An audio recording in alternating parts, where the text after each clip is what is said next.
Okay, hello, and welcome to the fourth and final session of How To for today. Today, this session is going to be called How to Make a Meme, and we have Flying Object who have brought some friends along to tell you guys all about that. So my name's Iona Blair-Ford. I'll be hosting today. My pronouns are she, they. Just a description of myself for anyone that can't see. I have dark hair, dark brown skin. I wear dorky round glasses, have a cheesy smile and a dimple. I'm wearing a grey jacket and a stripy shirt. I'm assistant director of Tour de Moon, which is a nationwide festival coming to the UK next summer. And we are really excited to be collaborating with the University of the Underground and Union of Justice in hosting these events and hosting this series of free and practical classes and online lectures about a range of different things. So a few ground rules. We are recording this and this will be put onto YouTube after the event. So feel free to go online and share this amongst your network when this is all up and online. Today, oh wait, what was I going to say? Oh yeah, you can enable the live captioning on your Zoom. So if you're not already seeing that, feel free to click it and that should be enabled for you. And one last thing before we kick off, I'm quickly gonna screen share and show you guys some of the amazing opportunities that Tour de Moon has for 18 to 25-year-olds. So if you share screen, this is where I share something I'm not meant to share. Here we go. This is our application page basically for a range of open calls that we have at the minute for 18 to 25-year-olds. So whether it is making a immersive film or an immersive event, you can get up to £25,000 to do that, either as an individual or as a team, or if it's making a short film, you can get up to £3,000 to make that.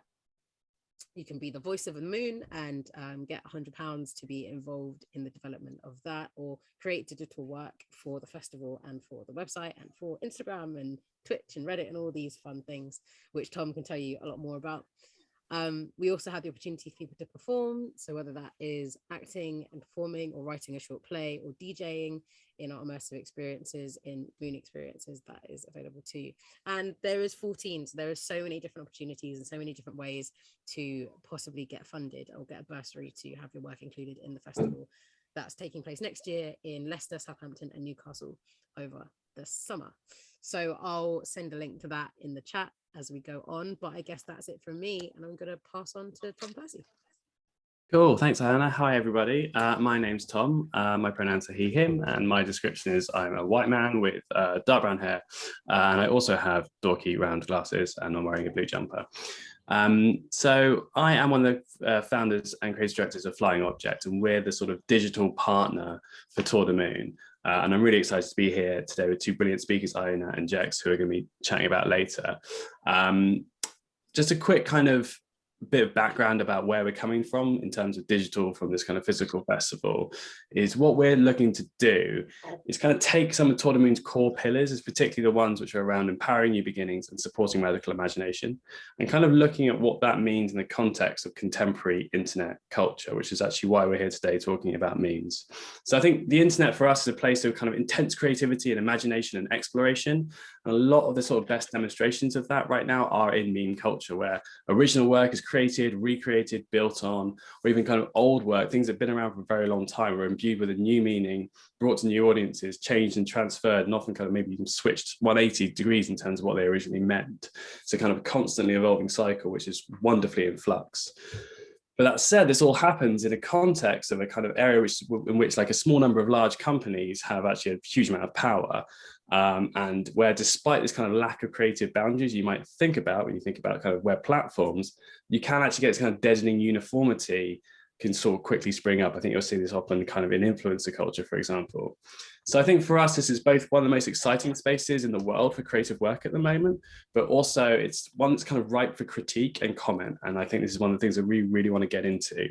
So one of the bursaries that Iona was just talking about, which is about the kind of the online creators program, is really designed for people to help us kind of bring this to life. We've got 30 bursaries of £1,000 each for people to create new, what we're calling bits of internet culture. That could be a TikTok, it could be a meme, it could be a meme on TikTok, it could be something quite different. We're not really sure. We want that kind of openness to be there.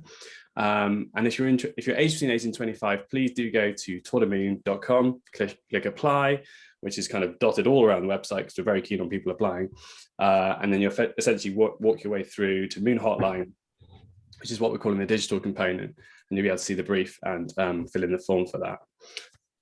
But in order to kind of inspire you, I suppose, to kind of get to that form and start filling out, we have our two brilliant speakers, Iona David of Beam Me Up Soft Boy, and Jex Wang, who's going to be taking us through their answers to the question, how do you make a meme? So Jex, I think you're going to go first. How do you make a meme? All right. Well, I actually made a PowerPoint presentation on how to do it, so I'll share that, but I'll just start off by introducing myself. I'm Jex. My descriptions are I have blonde hair, I'm East Asian, I'm wearing a blue jumper, and I have tattoos on my hands and neck. So if I'll just share the screen. Am I able to share the screen with the host? It just says it's disabled. Give me 1 second. How about now? Yep. Okay. Where is? Awesome. Hold on.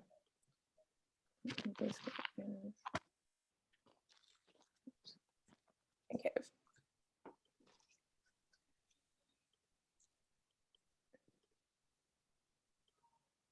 Okay. Here we go. All right. Can everyone see this? Yep. Okay. So how to make a meme by myself. So a bit about myself. I have a background in zoology. I'm now currently a DJ, writer, and photographer. I help run a music platform called Eastern Margins as well, which is a platform for East and Southeast Asian artists. I used to work in childcare, and then now I'm also currently studying to be a cybersecurity analyst. So I guess like with my life, a lot of like things have happened. They can be kind of funny, and that inspires me sometimes to make a meme. Currently, I am based in Melbourne at the moment. It's like 6 a.m. I haven't gotten up this early in a while.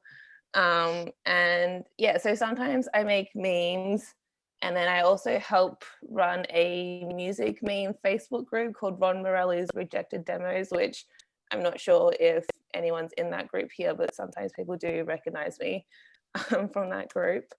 So I thought I'd just like start off with just, what is a meme? What does a meme even mean? On this page is like a I looked up the dictionary definition. So the dictionary definition of a meme is an element of a system or behavior passed on one individual to another by imitation or non-genetic terms. That's like the biological meaning, because I remember like I first stumbled across that term when I was in class at uni. And then now these days with like the internet meme, it means like an image, video, piece of text, typically humorous in nature, that is copied and spread rapidly by internet users, often with slight variations. So I thought I'd just like share, I think the history of memes is like quite fascinating. So these are like early internet memes. If people remember some of them, we've got like that like Never Gonna Give You Up music video that everyone kept sending around. One of my favorites, I liked when I was a kid. I really liked him. I thought he was really funny. Sorry, can I just jump in and say, can everyone mute? Because I think someone else's audio is coming out quite loud. Thank you. Sorry. The dramatic chipmunk. I remember like in high school, that was like my friend and I found that really funny. Dancing baby, troll face.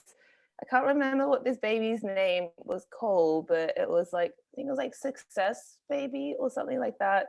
And then you've got like the Icon Has Cheeseburger Cats, that, and then like Bad Luck Brian, Chocolate Rain, Charlie Bit My Finger.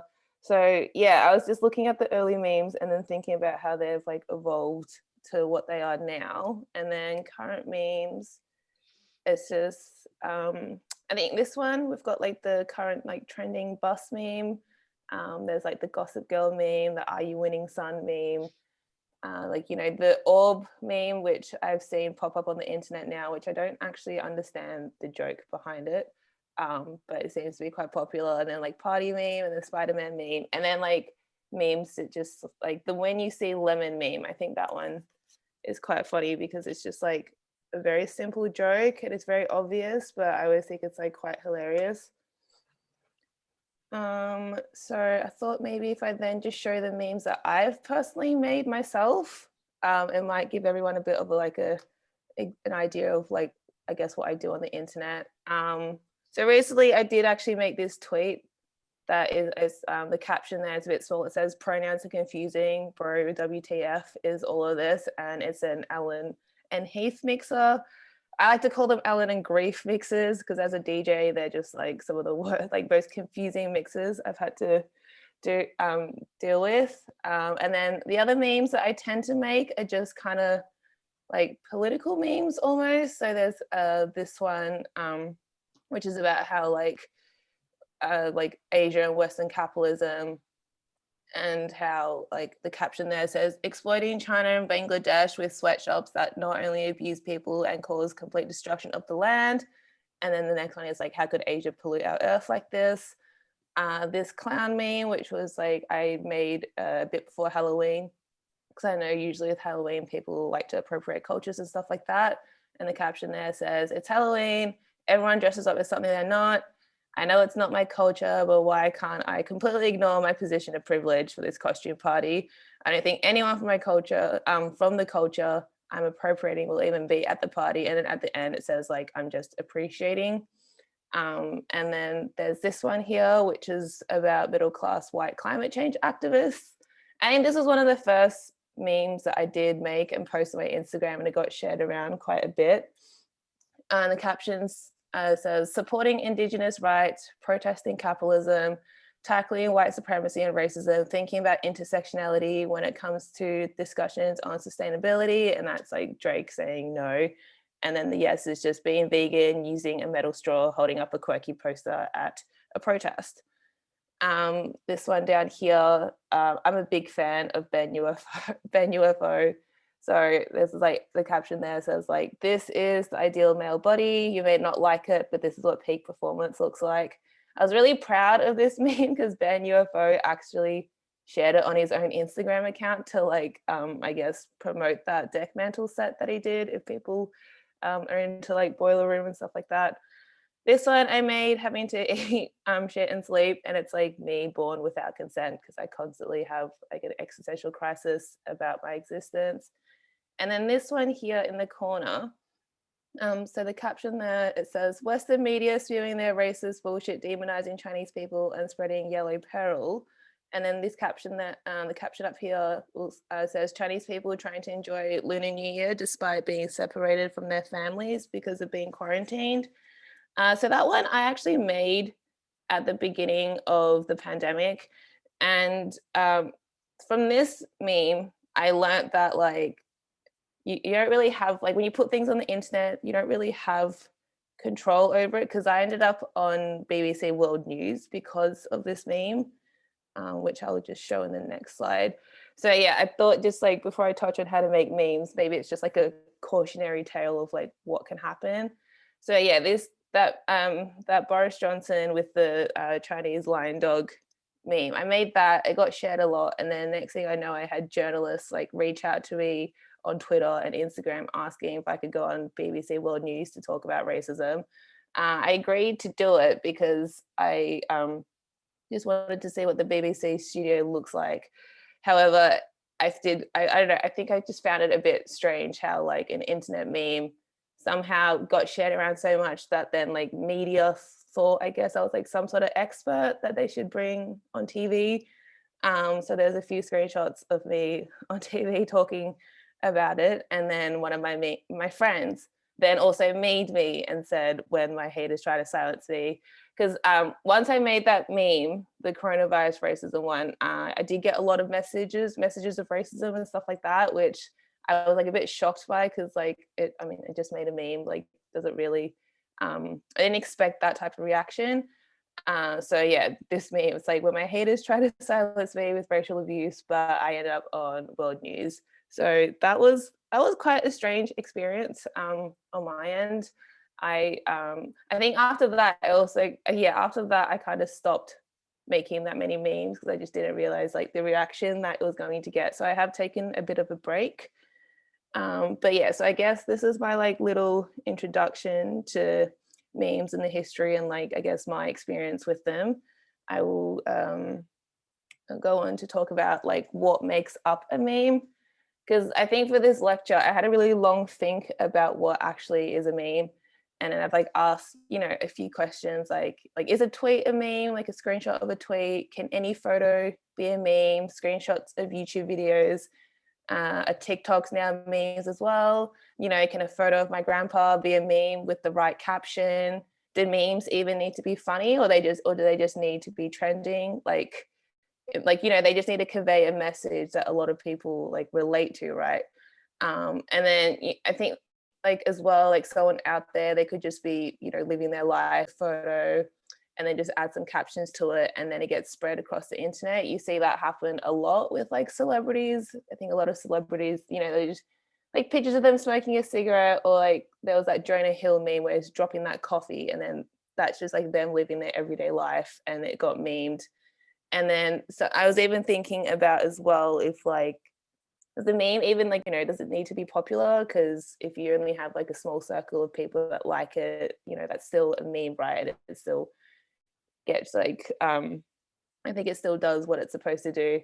So some of these examples that I have included is like this one. It says born in a store, what will he buy? And from the looks of it, it looks like it's just a screenshot of CCTV footage at a supermarket.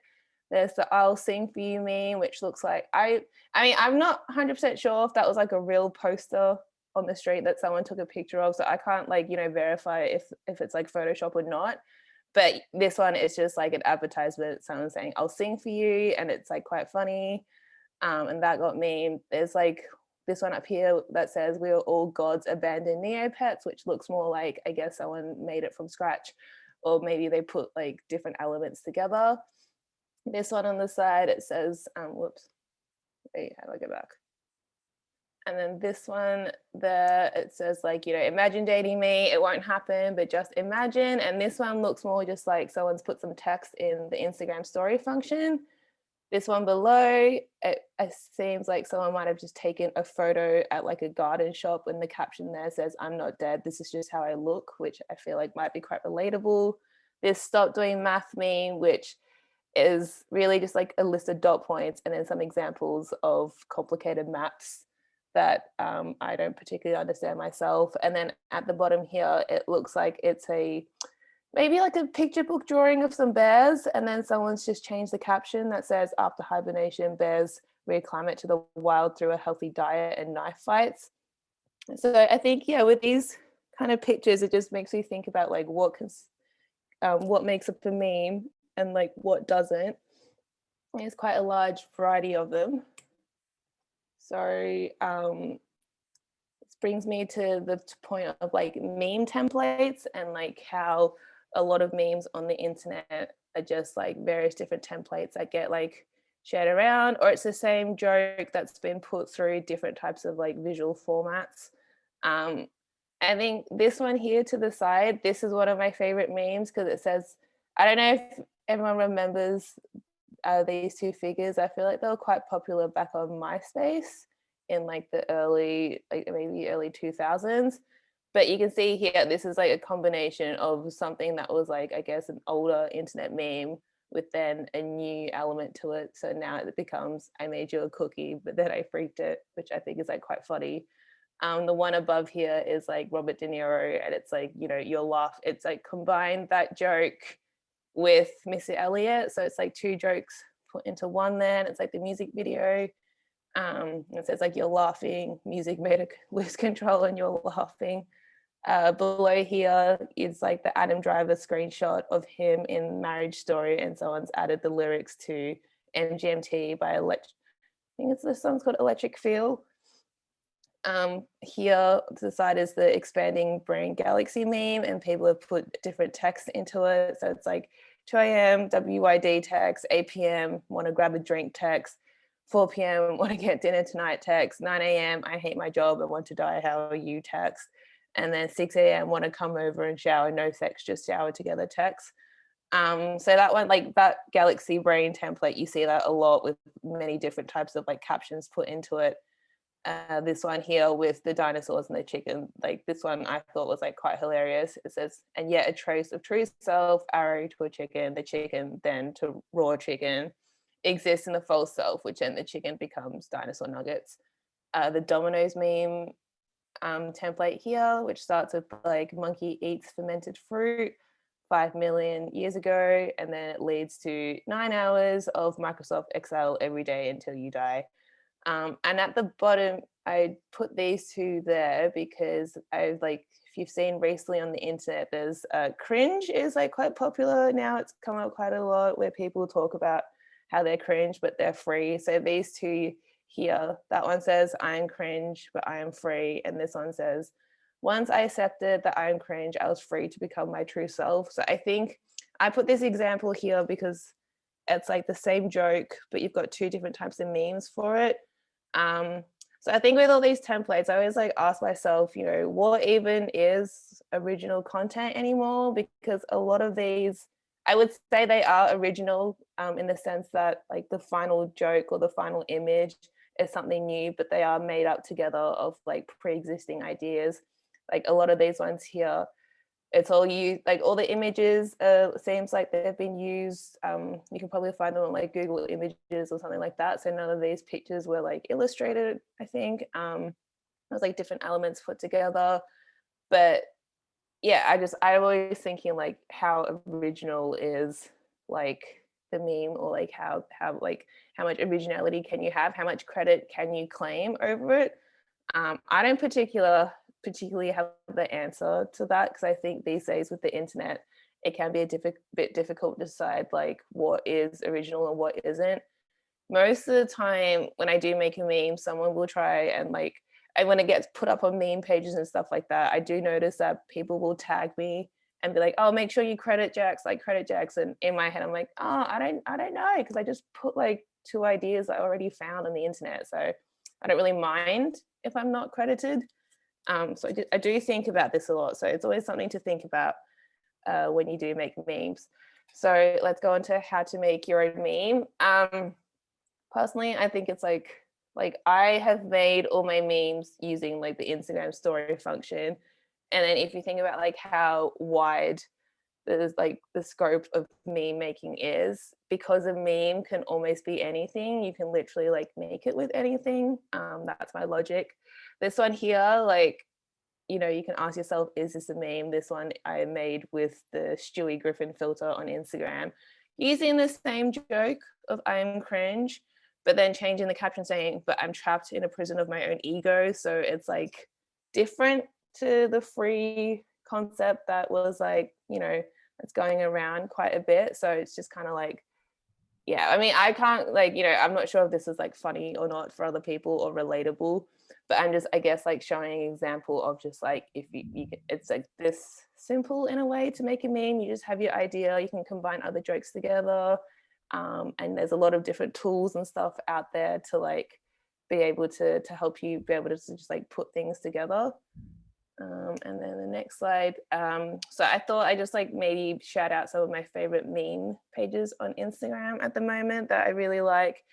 And like with a lot of these pages, some of these pages like just share content that they find already, or they make it themselves. So today was my birthday. They make really great memes. It looks like they do make a lot of original content, or like they manipulate images themselves. There's Astro Wonders, which is like astrology memes, which I find like quite relatable. Party's Fantasy World, which I think is like quite funny. Meme Philosophers, which they do more like philosophy memes. Books I Didn't, and then 401k Hole, which like that's run by one of my friends, and he just kind of takes memes off the internet and just puts them on Instagram. And then he just makes sure that if he does have original content, he will say it, but everything else he says that he finds online. So yeah, I don't really know if I've like particularly answered the question of like how exactly to make a meme yourself. I hope I've just like shown how broad meme making can be. So then maybe like, yeah, you guys can all just think about like the beginning, or like just, you know, an idea and seeing how to expand that to make it a bit funny, or to make it a bit to suit your tastes. And then yeah, so I thought I'd just like end it with like, remember anything can be a meme, even your own life. So if you do believe that, your joke or your statement can be turned into a meme, then like go for it. And yeah, just I guess like thank you for listening. It's the first time I've actually given a lecture, so hopefully that made sense. And yeah. Cool. Thank you very much. We would not have been able to tell this is your first time. That was excellent. Thank you. And a special thanks for getting up at 6 a.m. to do this. That's all right. So lots to think about there. That was brilliant. I think we've got some questions appeared in the chat. I think we'll do Q&A later, but do, as you're thinking of questions, just drop them in the chat and then we can have that discussion later. But I do want to get over to Iona and ask you the question, how do we make a meme? Take myself off mute. Hey, I'm Iona. My pronouns are she, her. I am white. I'm also wearing a blue jumper like everyone else, apparently, and I have brown hair. But yeah, I've also done a presentation like kind of off the back of Jex's. So let me just try and share my screen.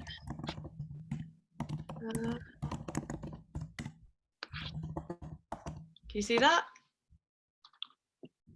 Yeah. Okay. So yeah, Comic Sans, very iconic meme font. Just great. I love it. So yeah, I run Beam Me Up Soft Boy. Before that, I ran another meme page called Dank Memes for Home Counties Teens. And yeah, I spend way too much time making memes and on the internet. So yeah.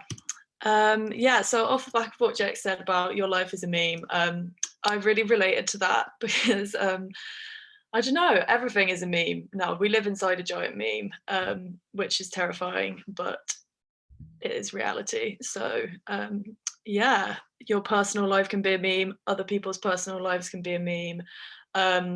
Our communal experience, life itself, can also be made into a meme. So I'll just go into it. I'm going to use some example memes that I've made, but yeah, your personal life. So I used to, I had a meme page on Instagram, and yeah, I just used to take the piss out of myself. Like anytime something bad happened to me, I'd be like, lol, this is defo a meme. And looking back on it, it's not that healthy of a thing to do. However, yeah, I mean, I used to just,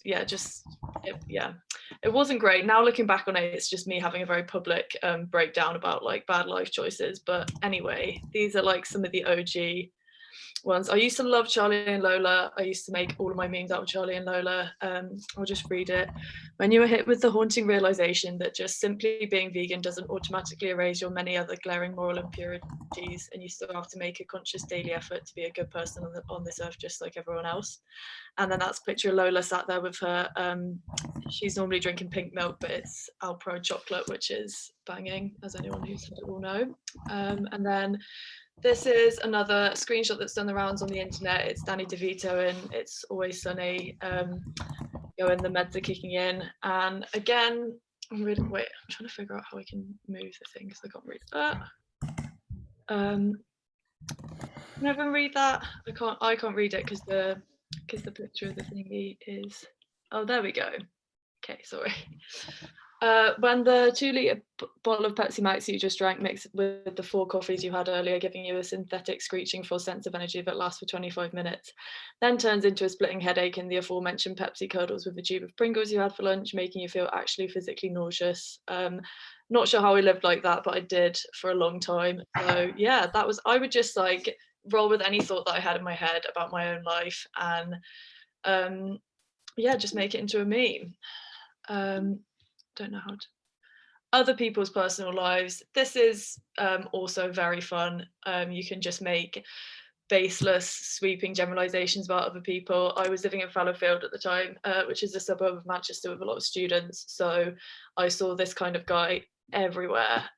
And yeah, I was just like, got to make a meme about it. Yep. This is another one. So Beam Me Up Soft Boy, the page that I currently run. Also other people's personal lives. I was thinking a lot about this, like similar to what you were saying, Jex, about what actually counts as a meme, like it, because it is technically a meme. I mean, I posted it on Instagram.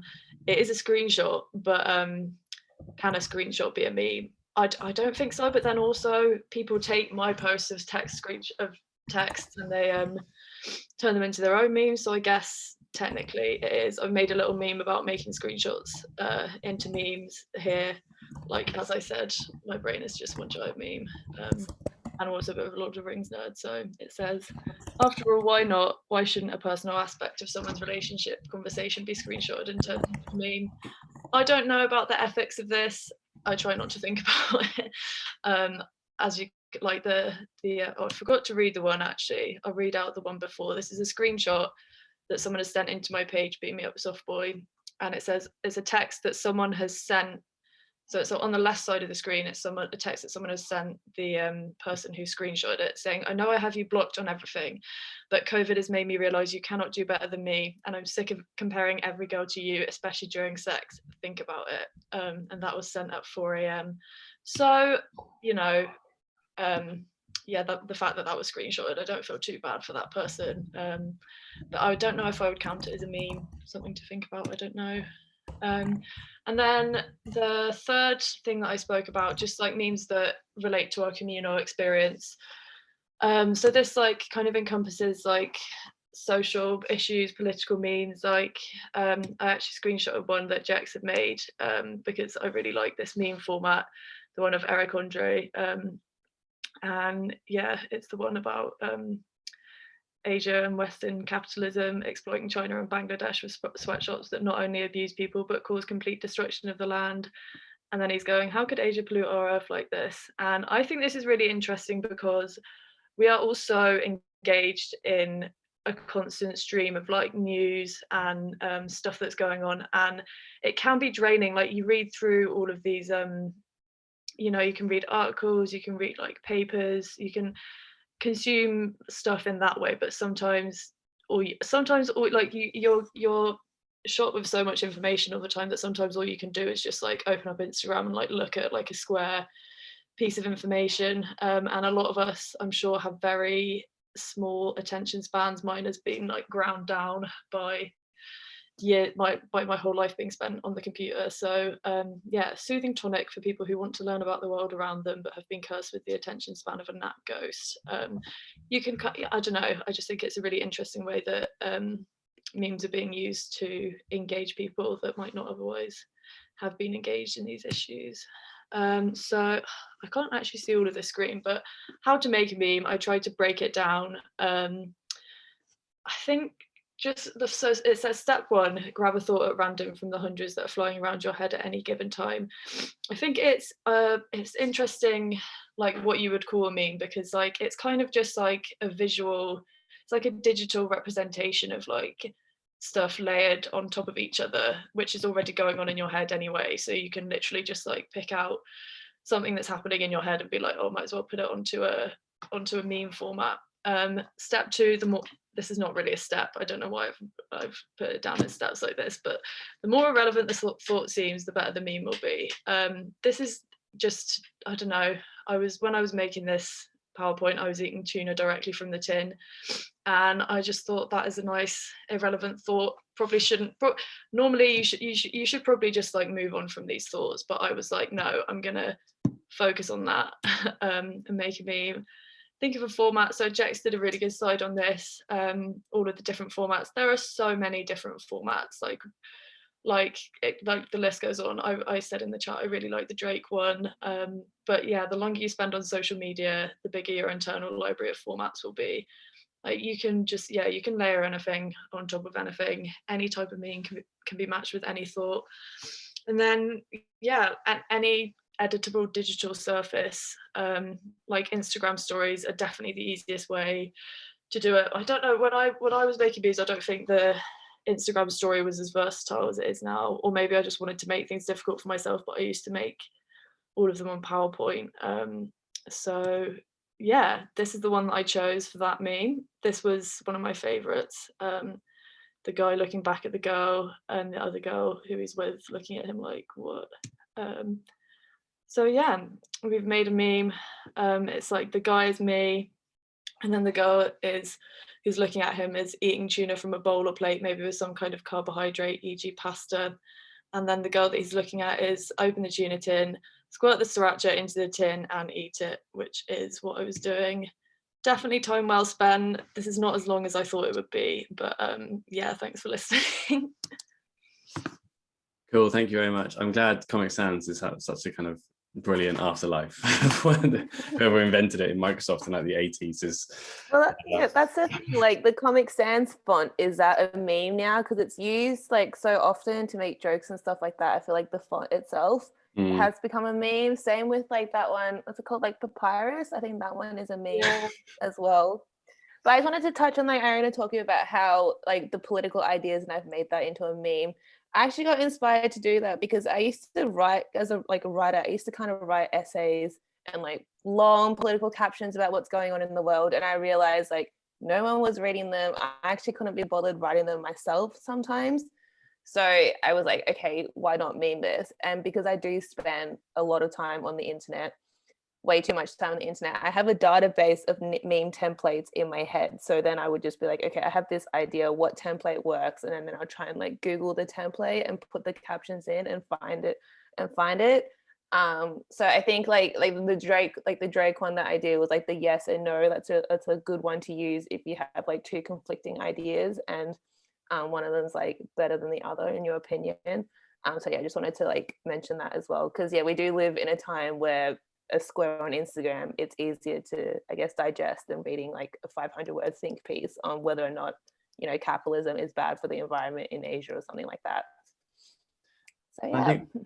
Thank you. Yeah, I think we just a quick question for me, and then take questions from the floor, as it were, and the comments chat box. But one thing I was thinking about, because we've done quite a lot of meme making in the agency recently, do you guys tend to start with the format and then try and work out what fits into there, especially with new formats like the orb one that seems to be going around at the moment?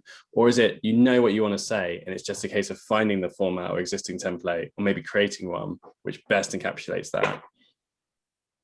I definitely have the thought first, like, but and then the format can just be molded around that. Like you can always think of one. Like, yeah, I don't know. I definitely think like I feel like the thing that you have to say is the main bit, and then the meme is what makes it funny, I guess.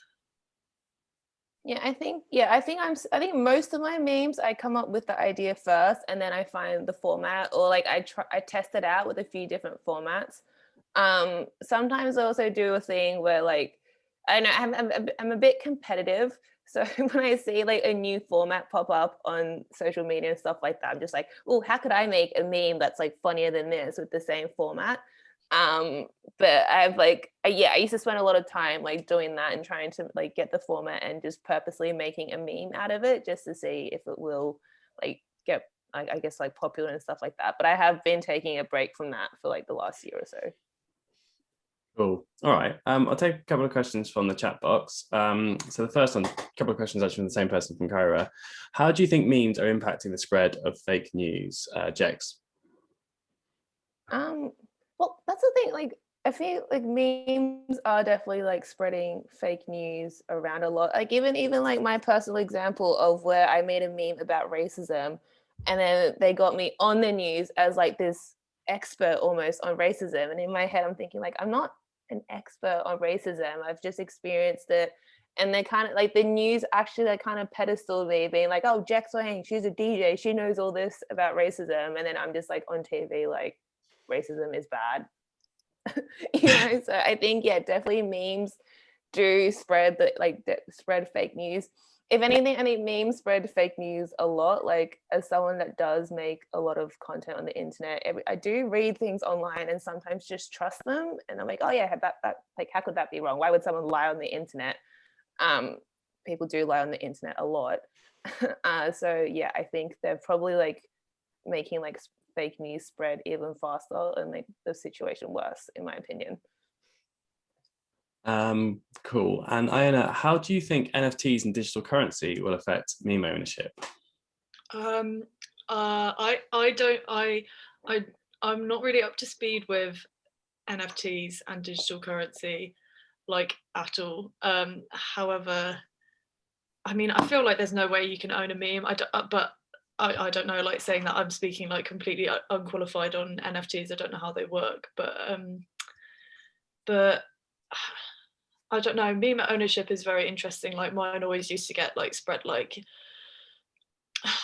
around. There's like no way that you can own one really, and there's definitely no way that you can make money off it easily. And that is something that I have learned.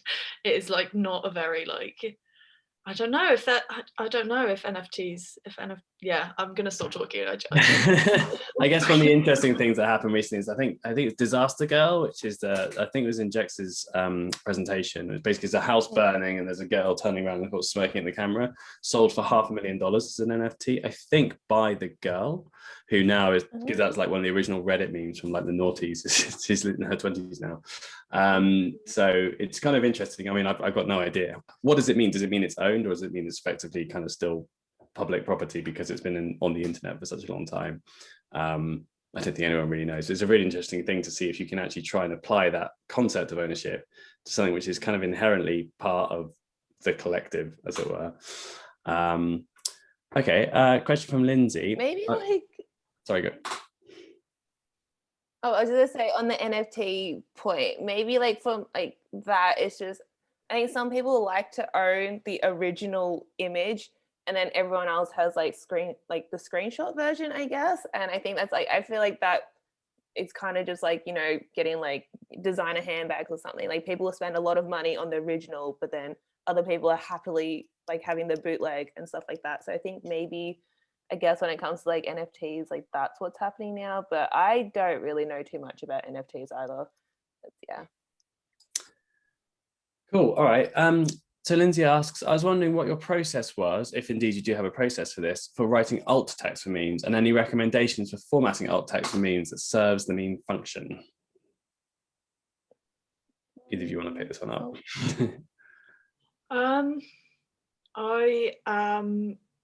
I have not.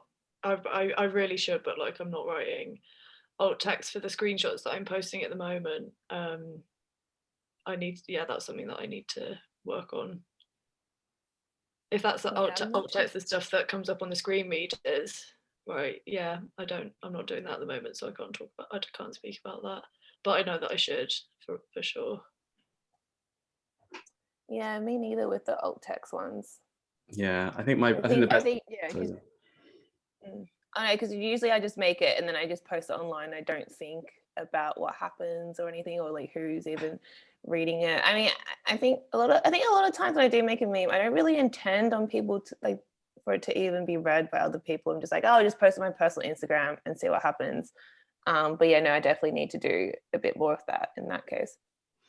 I think, yeah, from what I understand, which is not an area I know a huge amount about myself, but the idea is really to kind of write as straight as possible, because it's not really an opportunity for jokes. You're essentially just sort of translating the image into something that can work for someone who uses a screen reader, for example. Any other questions from the floor, from the people on the Zoom? Do feel free just to unmute and shout.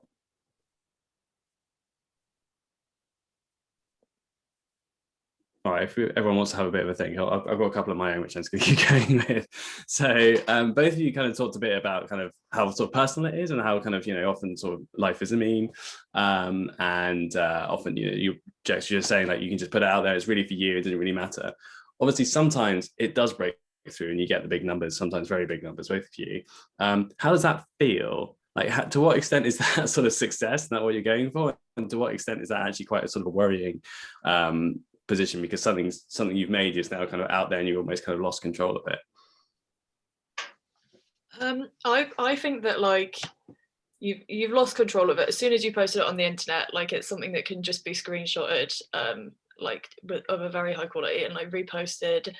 I feel like I post it kind of, it's like a cathartic process, and you post it and like it gets shared, whatever. But like I don't know. I feel I definitely think that it's weird how much of my personal life is like on the internet, but I don't think in terms of the fact that I don't have any control over it. Like, I knew that when I posted it, so I just did it for the sake of doing it. Yeah. And when you post it, are you then like checking the numbers, or do you just sort of like let go and see what happens? Well, again, like with the Softboy account, again, like I still, I'm not sure if I'm like, if I would call them memes. We'll call them memes. Like I'll see, like I kind of use it as like a the number of likes that it gets. Obviously, like it's massively fucked up by the Instagram algorithm, but if it gets like, I don't know, I'll look at the likes and the comments, and like because such a vast number get submitted into the page, and I'll post some of them and I'll be like, is this funny, or is this just really depressing for people to read? Like, and I won't know.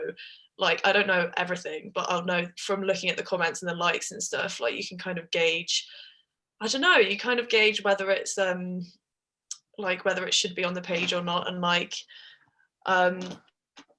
because yeah, it's weird.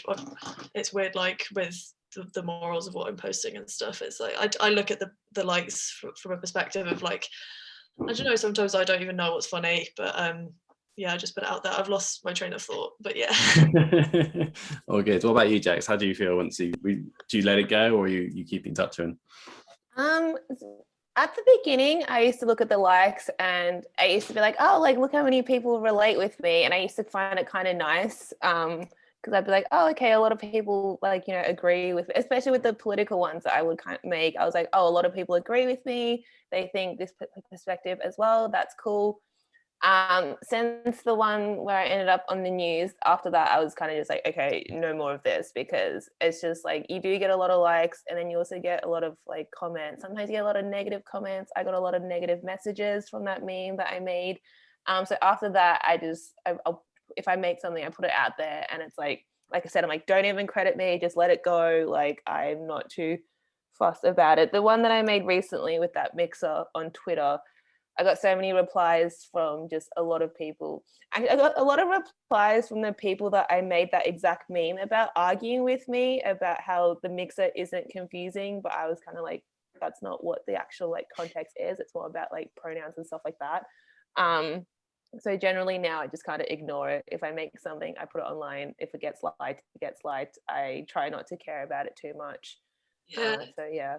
To be fair, I was the same. Like when I first started it, I was actually just like, it was so validating. I was like, oh my god. And then like after like 10 posts, like I was just like absolutely not, because the more like now I look at, now I'll post something and I'll just like go off Instagram and like not look at it for the next 12 hours, because I'll be like, because like people just comment so much negative stuff all the time, and it's just like, it's draining. Now I'm just like, you have it, like do what you want, I don't care anymore.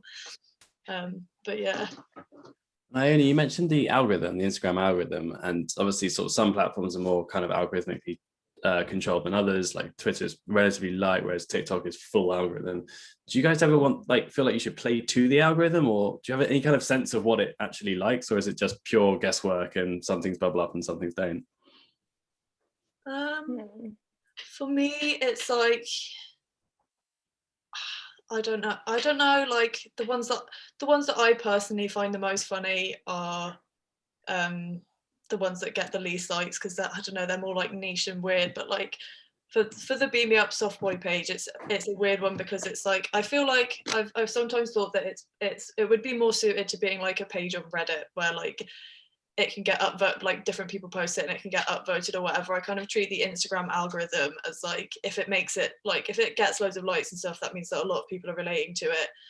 But it's not my content, it's just stuff that people have sent in to me. So I kind of trust the algorithm, and also because I don't really monetize the account that much, so I'm not really, it's not like it's my livelihood on the algorithm. I would probably have a very different opinion of it if it was. Yeah, I think with like the technical background of algorithms, I've always heard like on Instagram it's better to post faces instead of text captions and stuff like that. But from what I've noticed, like the memes that get spread the most, and I guess the most popular, is the timing of when I make them. So like the Drake meme one that I made about the climate change activists, I actually made that when Extinction Rebellion was going on quite a lot in London. And I think it was because that's like a trending topic at the moment. It got spread quite a lot, even though if you think about that image is a lot of text, because I've always heard like text just doesn't get shared that much. And that was the same with like, you know, the coronavirus racism meme I made. That was in like February 2020, when it was just, you know, when the pandemic wasn't lockdowns and stuff like that. It was just like something that was happening in the news from like a Western perspective. So I think, yeah, and then all the other memes that I would make that I would just post at whatever time, they didn't do as well. So I think a lot of it has to do with like the algorithm, but also the topic of the meme and what is the topic of everything else that's going on the internet at the moment, like the news and stuff like that.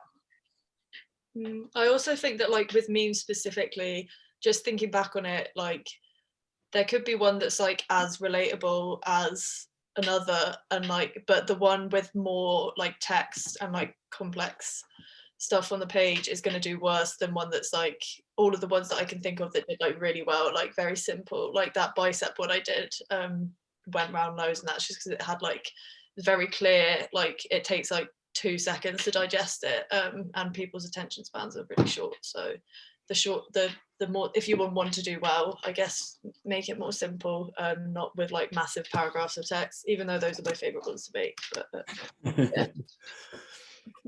Cool. All right. Final call for questions.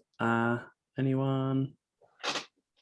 Nope. All right. Cool. Well, thank you both very much. I think it's been really interesting and really inspiring. I hope it's obviously inspired everyone to go to tourdemoon.com, find the apply button, find the briefs for the online creators program that's under Moon Hotline, or indeed any of the other briefs out there around things like cinema and music and writing. There's lots of things there. It's all very, very exciting. We've got 850 bursaries to fill in a few weeks, so there's definitely lots of great things for anyone creatively minded to get into, so please head to the website and have a look at that.